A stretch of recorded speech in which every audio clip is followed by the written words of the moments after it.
Well, the title says my intent this evening is not to spend time talking about the scientific support for anthropogenic change, or to look at climate models, to look at projections into future consequences of climate change, but rather to look at what is happening right now, locally and globally. I think too often in discussions of climate change, it's talked about as a future risk, as a future crisis, rather than something that's impacting the globe, it's impacting communities around the world now. It has demonstrable effects now. So that's going to be the emphasis of my comments.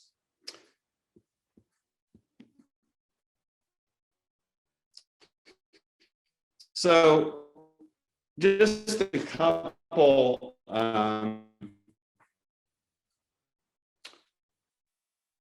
words about anthropogenic climate change. Obviously, the drought impacts on climate as opposed to the various natural cycles and processes that have been going on for all of Earth history.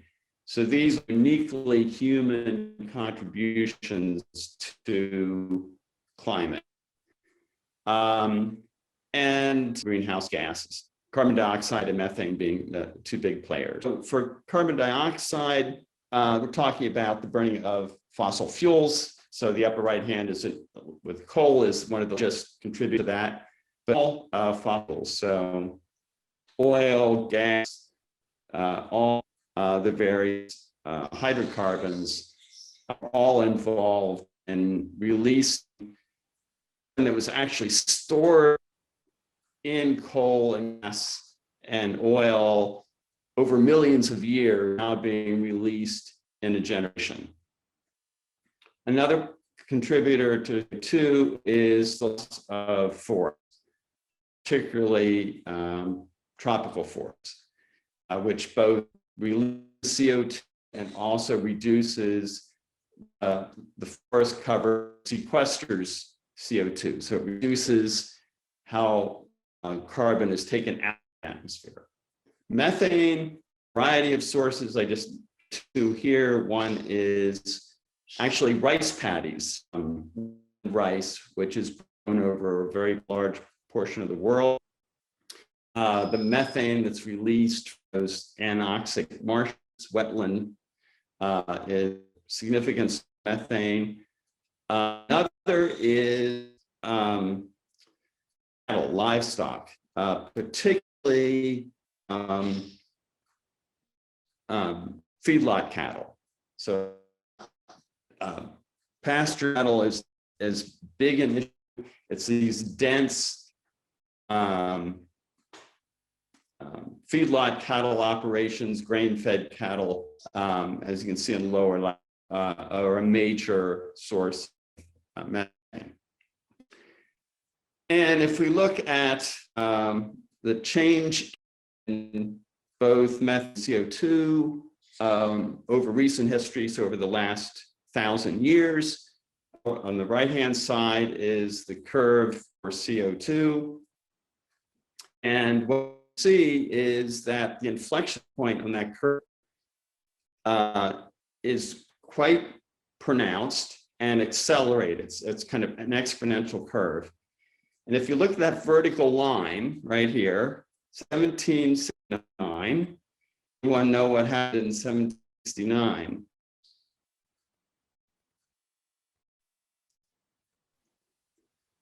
Was it when the steam engine started being used? The invention of Watt's steam engine. So it's based on the beginning of the Industrial Revolution. And that at the point at which the CO2 concentrations in the atmosphere accelerated. This graph just goes up to 400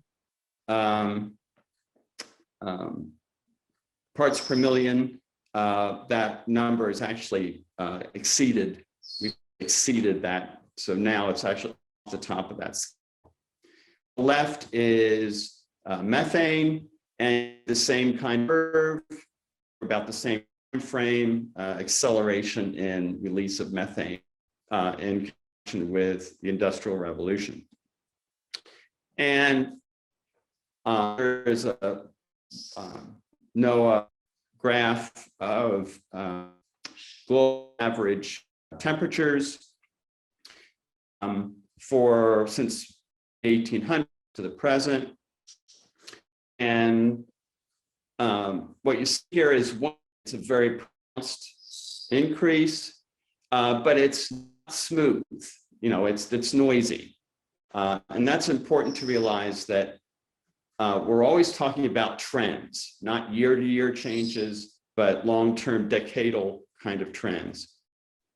But for example, the 5 warmest years on record have occurred in the last 6 years. And the 10 warmest years have all occurred since 2005. So the global average temperatures are consistently on a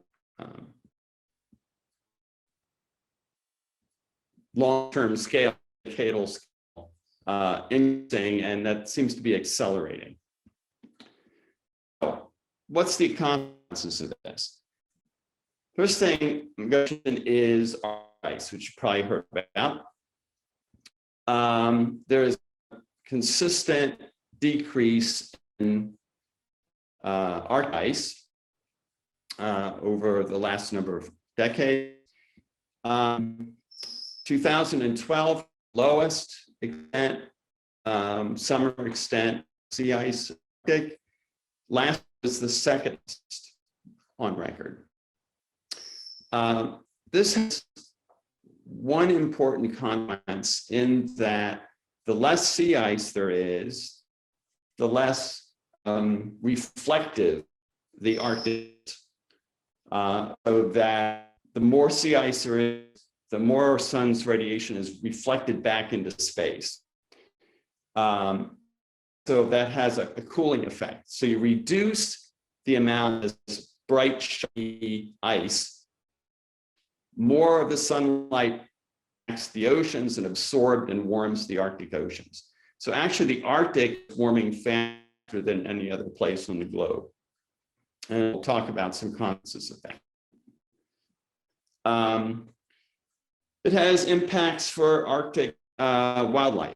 You've probably heard of polar bears, walruses have impact. Both of these mammals need ice in order to feed. Polar bears, their main food is seals, and they hunt seals from ices. Walruses need the ice to rest, feed on the seafloor, but they come up and need a place to rest. So both of these have been significantly impacted by the late beginning of sea ice and smaller of ice available is having a negative impact. It's forcing them to stay on land for much longer, which has negative impacts. Narwhals, which you probably don't hear much about, is another mammal that's impacted. They're impacted in a different way. Their main predator is killer whales. And when there's sea ice, the killer whales can't access those areas. And so the longer there's no sea ice, the longer the narwhals are subject to attack whales. But my point is that there are ecological consequences to Arctic wildlife. But the Arctic isn't the only place that, and Antarctic for that matter, where we're losing ice. Greenland ice melt has been continuing for a number of decades. Some recent years, for times, all of which is usual. The water that drains from the ice that's on land, so all the Alpine glaciers, any ice that melts on land goes into the oceans and raises sea level. Melting of Arctic sea ice does not change sea level.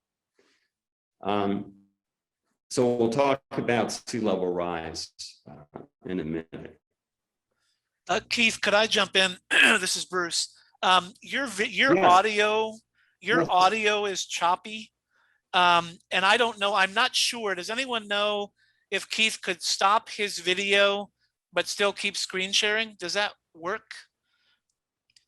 We might try that to see if that helps with your audio, but we do want to see your slideshow. Yeah, I wondered if one issue is that probably Ruth is also on a different, also on Zoom, right? And so you probably have double duty. But yeah, I think our problem is we're sharing our bandwidth.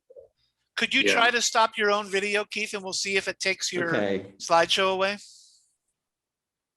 No, I don't think it will take us. I think that will be okay. Oh, okay. I'll see if that helps. Here, if you're not sure where to do it, I'll just stop it, Keith. Okay. Yeah, please do. Okay.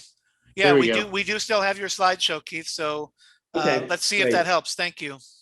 Okay, thank you. The Greenland ice cap is melting, and also happening are retreats of Alpine glaciers around the world. You can go online, there's lots and lots of these comparable images, seeing how just over the last 50 years or so, Alpine glaciers around the world have retreated significantly. Again, not every Alpine glacier on the Earth is retreating. There are actually some that are advancing. But again, this is an issue of trends. And the vast number of Alpine glaciers that are monitored are retreating, and from all around the world. So this isn't a local phenomenon. This is a global phenomenon. Here's another. This is from the Alaska Pedersen Glacier. Again, this is just over a period of 8 years. Pictures at the same time, or the same location. Dramatic change in retreat of Alpine glaciers. One is that as these Alpine glaciers melt, they're using a lot more.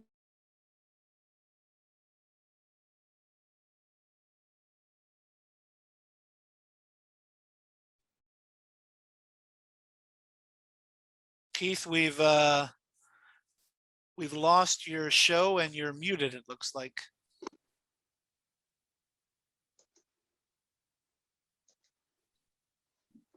I see other people moving that have their videos on, so I think we're live. Keith, are you there? Can you see me now? Can you hear me? Can hear you, yeah, but your slideshow, your show is down. And also just to say that Barry asked a question earlier, what determines the zero baseline temperature? I think he was referring to an earlier. Oh, to that graph. To that earlier graph, yeah. It's just an arbitrary line. It's an arbitrary baseline. You could draw it anywhere. It was just picking a certain point in time and calling that zero. Okay. You could, it's entirely arbitrary. Yeah, after it disappeared, after the graph disappeared, I thought maybe it was like the average temperature from the last century, from 20th century, or maybe that wasn't the case either. It doesn't matter. Yeah, I think it was an average, but over a particular narrow time frame. Okay. I'd have to check. Yeah, it does. Yeah. Thanks. Okay. See, can you see my slide now? No, I think you'll have to share your screen again. Wonder how that happened.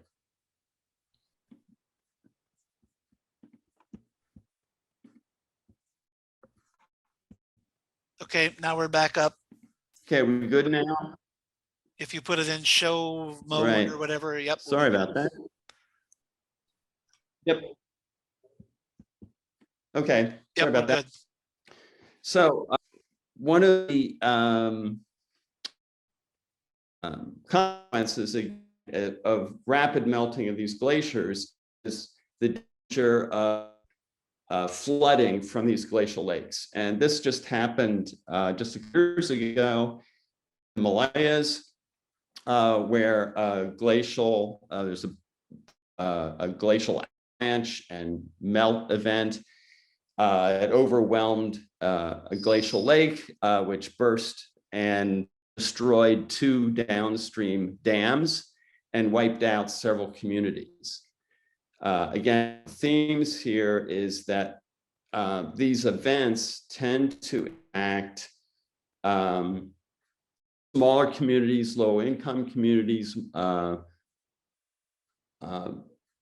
than others. So certain populations are more at risk than others. Another thing, oddly enough, is once the glaciers have back significantly, these alpine communities are dependent on that glacial water as their only freshwater source. So there's now situations where some of the smaller glaciers have actually disappeared, so that the sources of fresh water that are needed by these communities that are no longer available. So it's both flooding and loss of fresh water are consequences. Sea level rise, as I said, is an issue. All melted land ice is raising sea level, as well as the heating of the oceans, which causes the ocean to expand. So both of those things, right now, thermal expansion is dominant, but glacial ice melt is increasingly important.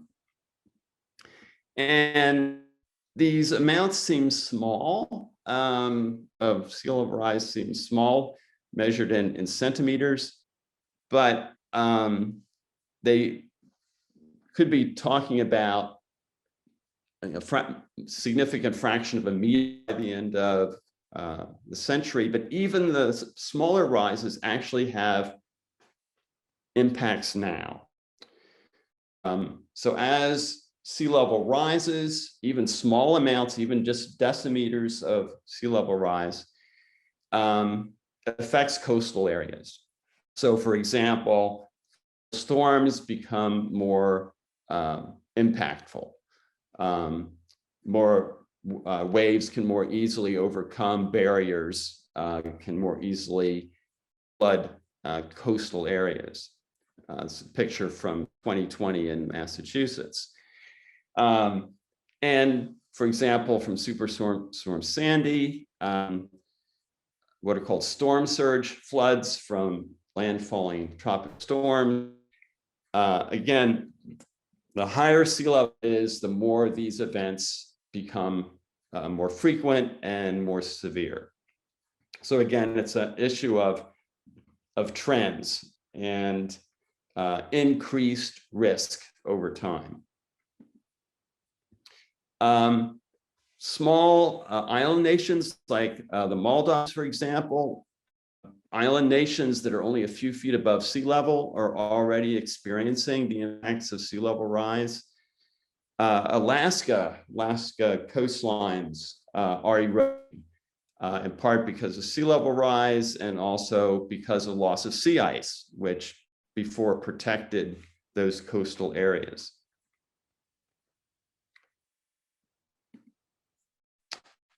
Another really big issue is Arctic permafrost.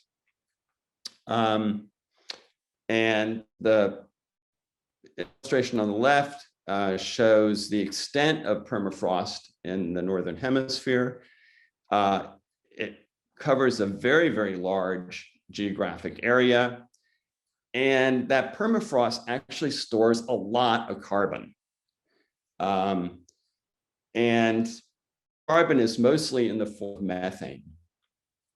And methane is a much stronger greenhouse gas than CO2 is. And what happens when the permafrost melts is that methane is released into the atmosphere.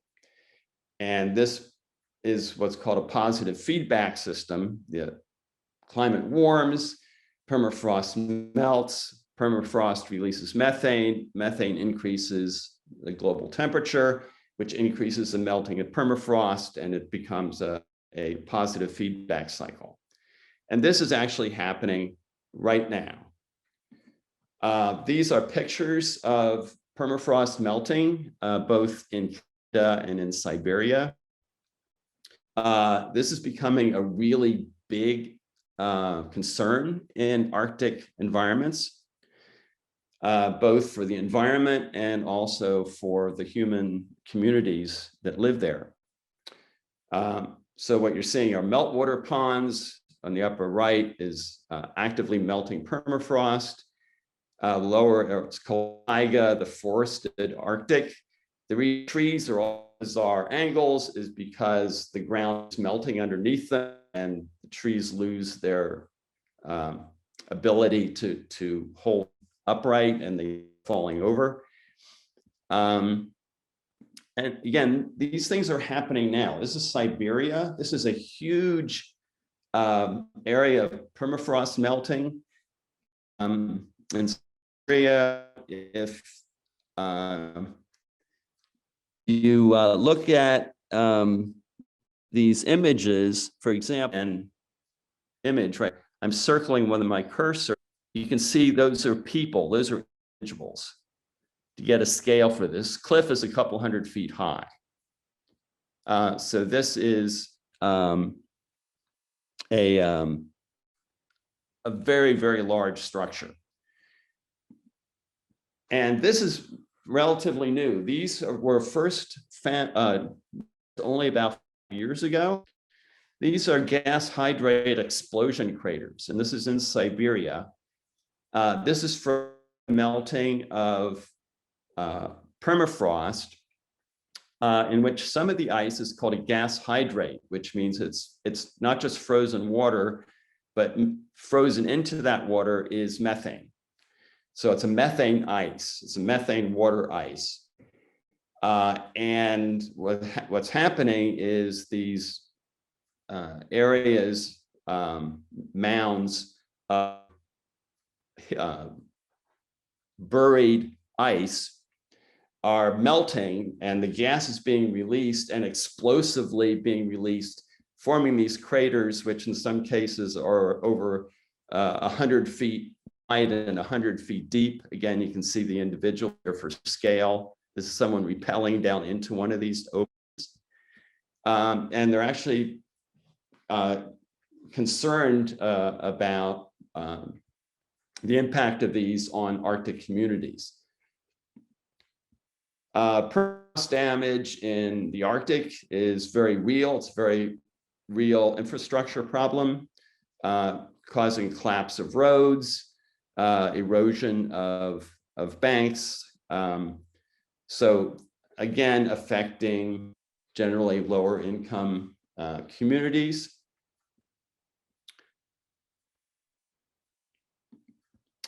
And again, as these ices are melting, these are lakes and these bubbles that are being frozen into the ice in the lakes. Those are actually methane bubbles. To show that in the lower left-hand corner are one here with a digging iron and someone with a flare and piercing one of these bubbles and then lighting it and it explosively ignites. So again, just to emphasize that this is happening now, this is having real impacts on Arctic communities, and it's also accelerating global warming, climate change. The oceans absorb a lot of the heat, and they also absorb a lot of the CO2. CO2 dissolves readily in water. So a significant portion of all the new CO2 that's produced actually goes into the oceans. And again, the oceans also absorb a lot of the heat generated. It's a sink, not just for CO2, but a sink for heat and global heat. And this is already having impacts on ocean ecology. One of the most well-known or publicly talked about impacts are with coral reefs. Corals are really sensitive to temperature. The corals that make coral reefs, and if the water gets too warm, they do what's called bleaching, which is they turn white. They expel algae that lives in their tissues, and they turn white. And this happens on more than one occasion or fairly frequently. It will kill the corals. They can recover from it a couple times, but if it's very severe or happens multiple times, it'll kill the coral reef. In 2016, about 30%, it's estimated about 30% of the coral Great Barrier Reef were lost during a 9-month heat wave. This is a real concern. Coral reefs are one of the most ecologically diverse speciose regions on the seafloor, kind of equivalent to tropical rainforests on land. They are nurseries for diverse marine organisms. Fisheries are dependent on the health of coral reefs. Many communities, coastal communities, island communities are dependent on coral reefs for their income and for their sustenance. So the health of coral reefs is a really, really big concern, growing concern.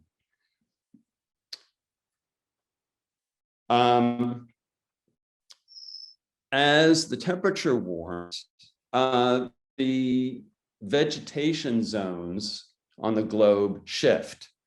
So that means that the plants have to respond to these changing temperatures, like later frosts or earlier frosts ending earlier in the year. So blooming times start moving earlier in the year. And this has a lot of impacts because obviously communities are part of a larger ecosystem with insects and many other organisms dependent on the timing of those blooming cycles and fruiting cycles. And there's really been a dramatic change in blooming times recorded around the world. The one I have here at the bottom in 2015, 368 plant species were in bloom in the UK on January. 368 plant species were bloom in the UK compared to 50 years ago. So it just shows how dramatic these shifts in plant blooming times are occurring. And as I said, this is just part of changing vegetations. These maps just go from 1990 to 2015. So that's just a 25-time period. And it just shows these are USDA vegetation zones that determine crops and planting times and things like that. And what you notice in just that 25 years, these vegetation zones have shifted in many cases the width of an entire state. So that the crops that and plants and native plants that are used in a particular vegetation zone are now out of sync. So this requires either changing your crop cycling, the kinds of things you plant, when you plant them. For native plants, they have to move. Some plants particularly don't move very well. They have to track those climate changes. So they can't track those climate changes. They're going to find themselves outside of their preferred climate zone. So this again is a very dramatic change. And this is showing the impact on that on crop yields. The places are orange here. These are all places that are significant producers of the main staples like corn, potatoes, rice, wheat, and so forth. And what it shows is that because of warming, those areas that are closer to the equator are going to warm more and oftentimes have more extended drought periods, making them less effective as crop producing areas. And those more effective crop producing areas migrate to higher latitudes. So for example, in North America, Canada will probably benefit as far as their crop yields, whereas Southern United States is going to decrease. Notice that the areas that are most affected, Africa, India, Southeast Asia, South America, are already places that are stressed as far as feed production. This is another concern. Changes in behavior, animal behavior. Not plants, but animals respond to changing climate conditions. It changes migratory patterns. It changes migratory paths. It changes the timing of migrations. And again, these effects are already being seen. Other things that move as well are things that are pathogens or carry pathogens, for example, ticks and mosquitoes, things that are disease vectors that are common in lower latitudes. As the climate warms, are shifting to higher latitudes, which means these vectors are moving into areas where they haven't been before. One thing that's happening right here in Pennsylvania is the spread of Lyme disease, which is spreading rather rapidly in this part of the state. Another impact on insects. Keith, can I jump in plague. with there's a question in the chat. Yes, go ahead. The chart you had there on crop yields, the global map, what was the source of that was the question? Let's see here.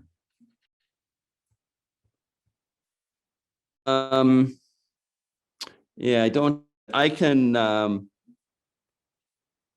I'll have to, unfortunately, I didn't put that in the slide. I'll have to look it up. Okay. Definitely make this available and I can provide more information for sources, where the information sources were from. Okay, thank you. One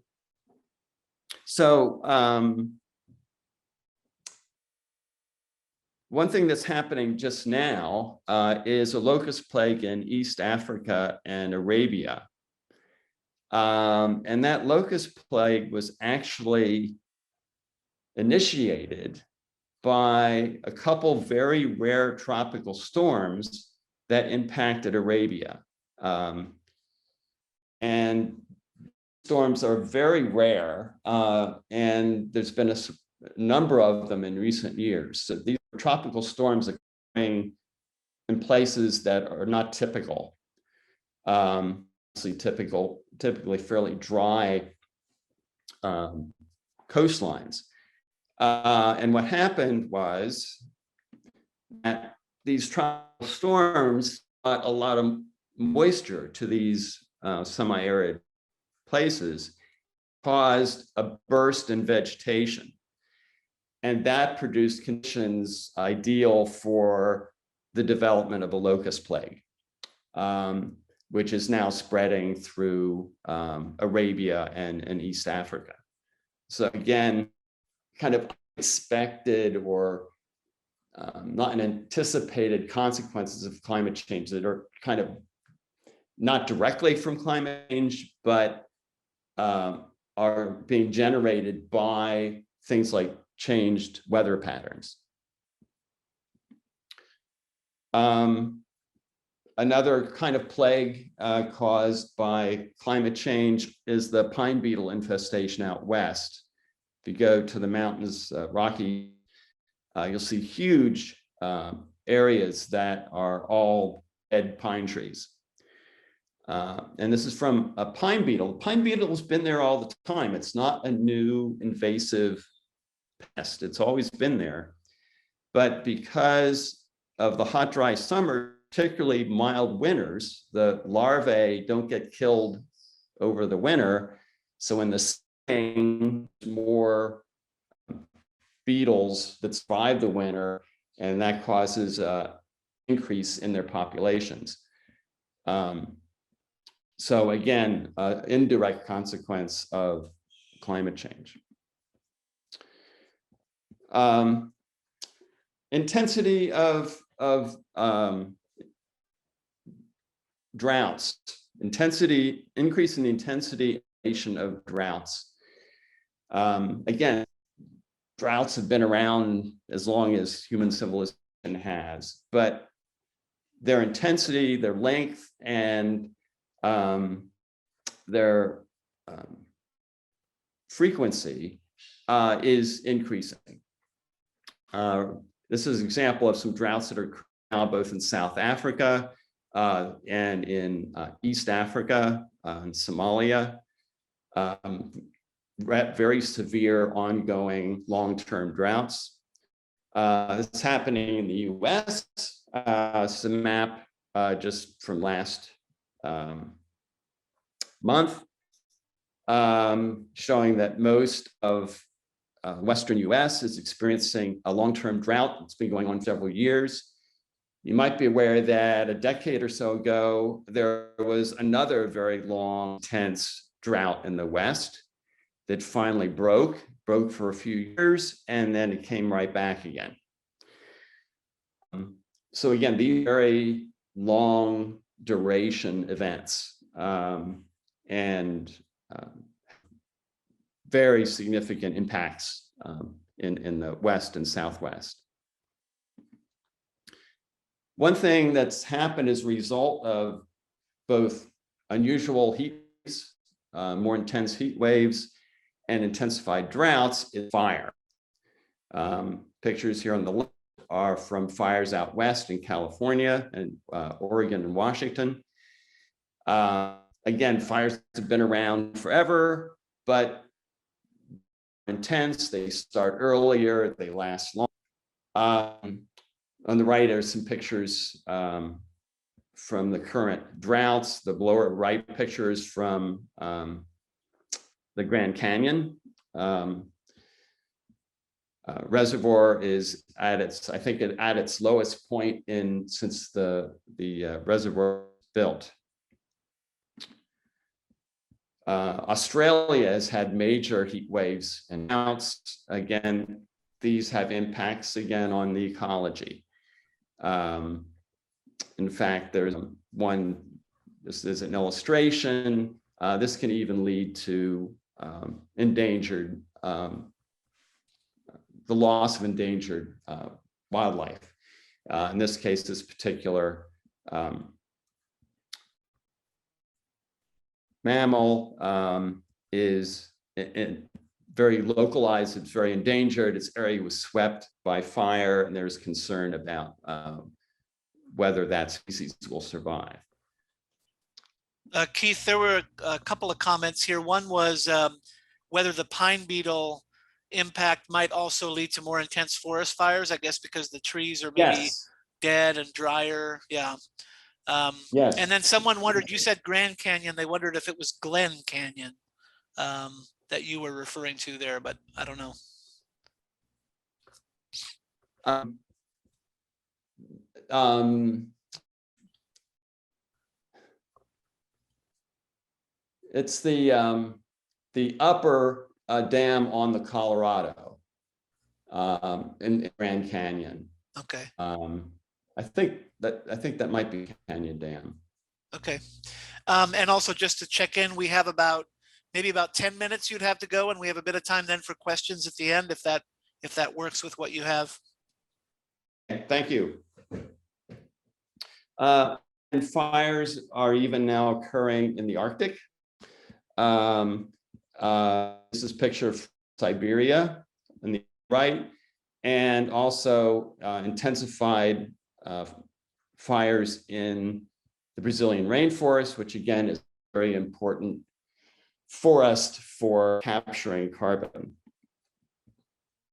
Increase in flooding events. Again, as the temperature warms, the atmosphere can hold more water. So there's more held in the air as water vapor.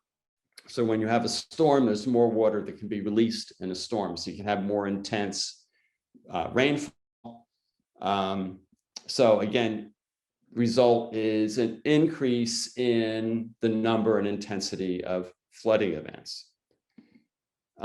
This happened just this past year. This is in the Southeast. This particular flood was particularly impacted Beattyville, Kentucky. My point here is that these flooding events typically impact lower income communities more severely. Beattyville, near 40% of the families in Beattyville have an income less than $10,000. So it's very common for low-income communities to be built in the floodplain. Typically, the buildings are also not designed; they're not protected very well. And they're more subject to flooding. So low-income communities are particularly impacted by flooding events, more so than middle and upper income. This is Bangladesh. Their monsoon flooding, again, is something they live with every year. They actually depend on it. In recent years, there have been much more intense monsoon floods, this one in 2005. Increase in hurricane intensity. Again, there's currently no evidence that the number of hurricanes are increasing. But what happens is those that do form have a greater chance of intensifying more rapidly. And that's because hurricanes, tropical storms gain their energy from warm ocean water. So as the oceans warm, there's more energy there. There's more energy to fuel the intensification of hurricanes. And so we've seen more intense, rapidly intensifying hurricanes in recent decades. And again, these impact lower income communities. This was really well illustrated by Hurricane Katrina in 2005. The parts of New Orleans that were flooded by Katrina were the wards that were lower income and particularly African-American communities. So the African-American communities were much more adversely impacted by the floods from Katrina than the white communities, which tended to live in higher elevations. And this is a really important point.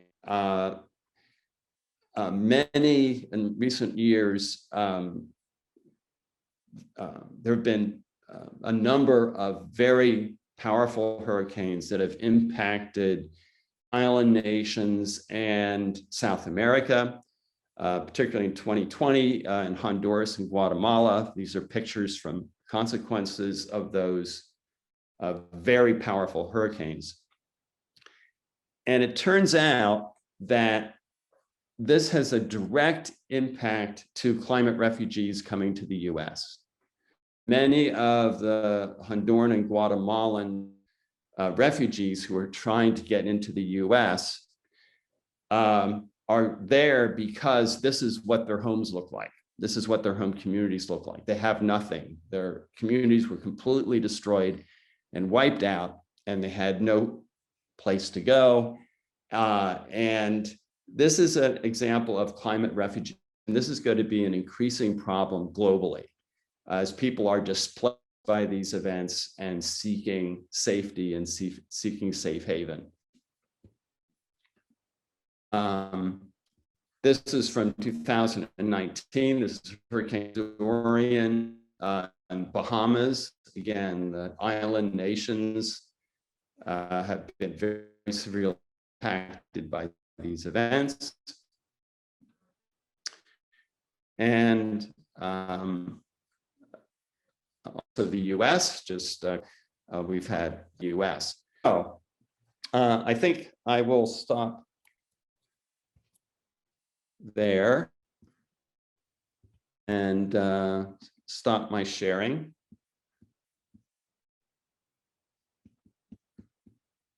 So if there's any questions, remaining questions? I know I was covering a lot of territory there.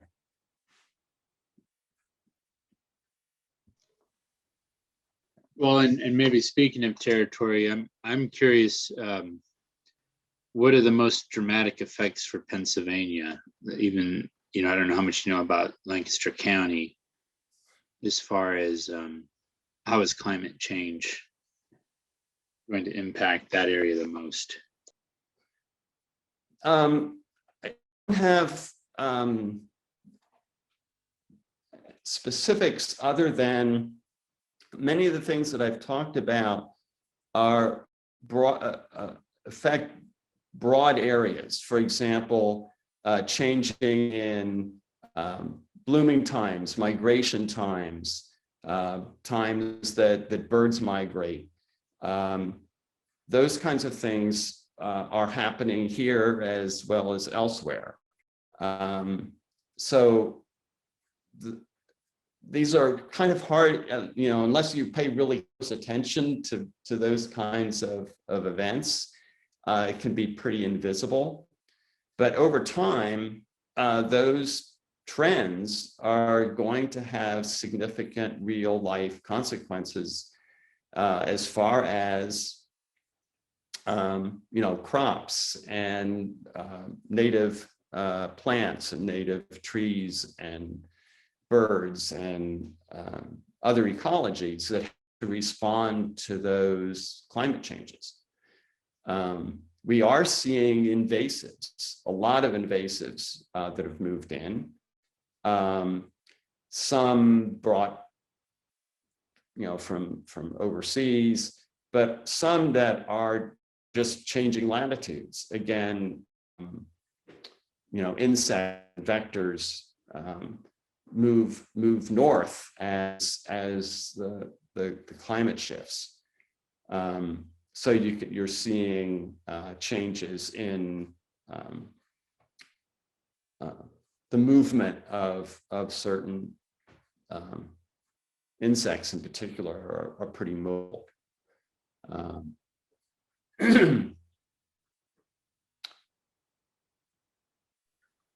Keith, I have a question about the climate refugees. Yeah. Do we have any numbers on or percentages on refugees coming into the US? What percent are climate related, and how are they? I mean, persons coming in, need to give the reasons, and if it's due to violence, they need to be substantiated. Is that an accepted reason for being a refugee coming into the US? I don't know what the regulations and rules are, but I can't. Trying to think where I encountered the statistics about the number of South American refugees who were coming from hurricane devastated communities. And it wasn't insignificant. It was a significant percentage, particularly of those coming from Honduras and Guatemala, were coming because of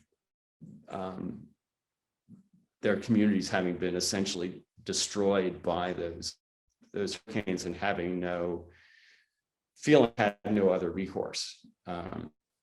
And this is, I know it's even being discussed in the State Department at kind of a federal level, that climate refugees are going to be an increasing problem globally. People that are on coasts, coastal communities,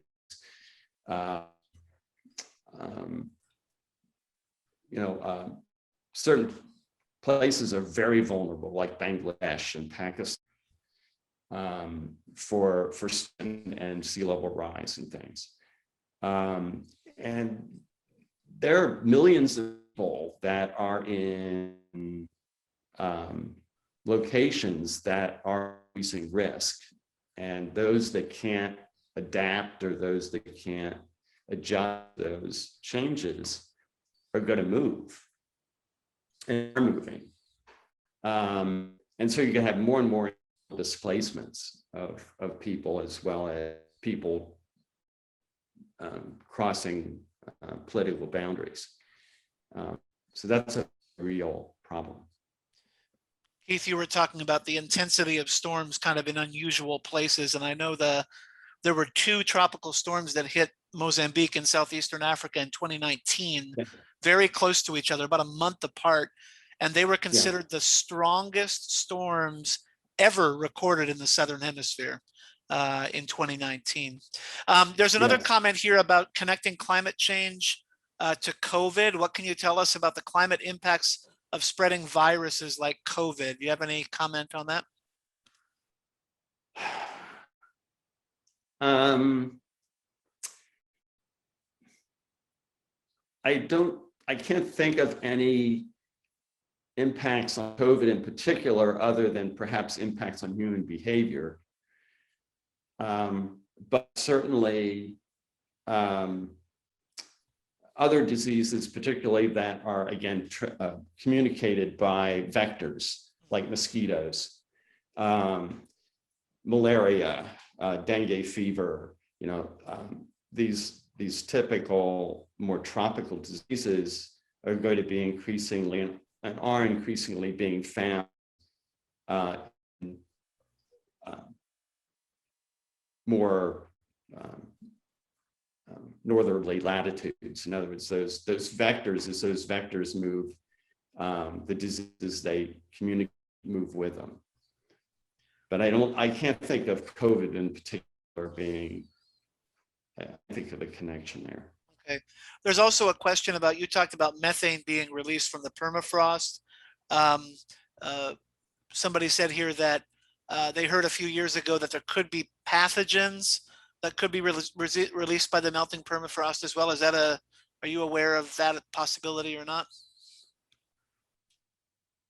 Yeah, that is discussed. And it is, I think perhaps at this point, in my mind, more of a scientific curiosity. But yes, there have been kind of frozen pathogens, frozen viruses that aren't known to exist now, that have covered from frost. I don't know how seriously that's being considered as a human risk, but there are cases in which at least viruses, I don't know if other pathogens have been recovered from frozen permafrost. Right, right. Well, we're just before 9 here, 1 minute before 9. Does anyone have a last burning question before we break for the evening?